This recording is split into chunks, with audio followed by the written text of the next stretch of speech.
Let's say I want to create a sketch on an axis system. I've got multiple axes. This is the axis I want to work on. What I'll do to make this easy for me is to hide all the measurements. I will hide the local axis and the absolute axis. If I do a fit all in under view tab and hit fit all in, oh shoot, why? If that doesn't refit in the screen, you can middle click on the axis.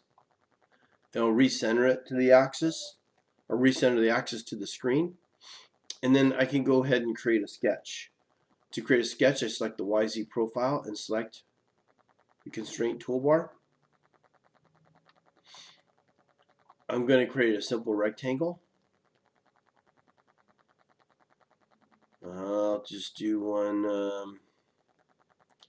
we'll go 2.5 inches tall. I'm going to click off so it's no longer highlighted and highlight everything. Go to auto constrain and just say OK. Now I could change this to 0 and change this to 0, or I could do it this way. When you do the auto constraint, or when you create the rectangle, it's automatically highlighted. So if you just go to auto constraint and hit enter, it'll just constrain everything. And then I can go to the contact constraint, contact this to datum A, contact datum B to the vertical line. Now my part is fully dimensioned. It's fully constrained and I'm ready to make a solid. To check and make sure your solids are actually something you can work with, a few things you can do under analysis. Make sure your profile is completely closed so there's no gaps or overlaps. Make sure it says constrained, and set your legacy preferences in your sketcher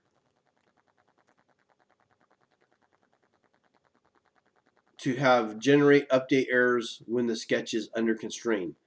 That means if you turn this on, it won't allow you to have any mistakes with your sketcher before you make your solid. So this is how you really should have this set up. It's letting you know your solid's not ready. You're missing the constraint. In my beginning classes, I don't have you turn that on just because I don't want to stop the process in case there's something not quite right.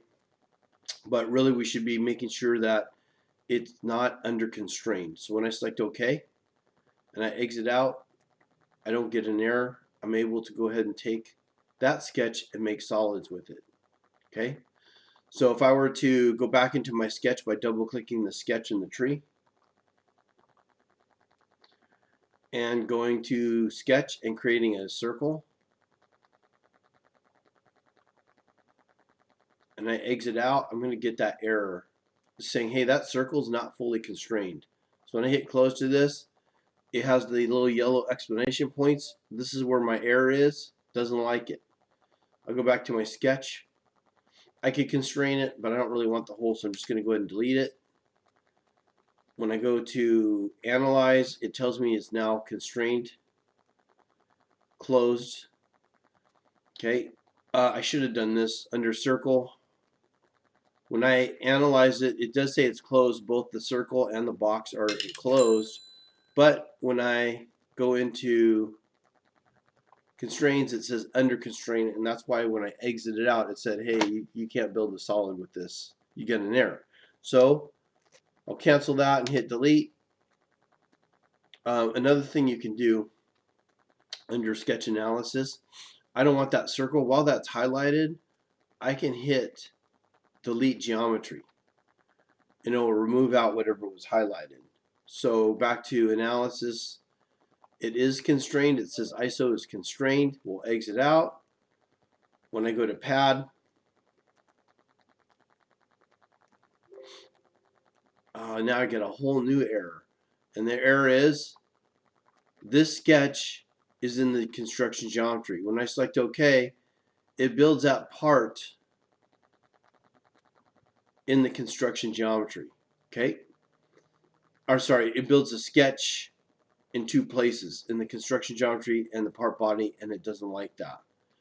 So you want to make sure before you create your solid, I will undo that this sketch is in the part body. Now what I could do is, instead of redrawing it, is I could drag and drop the sketch in the part body, and then when I go to make my pad, select OK, I'm able to do so. So this demo was basically just on how to do the sketch portion.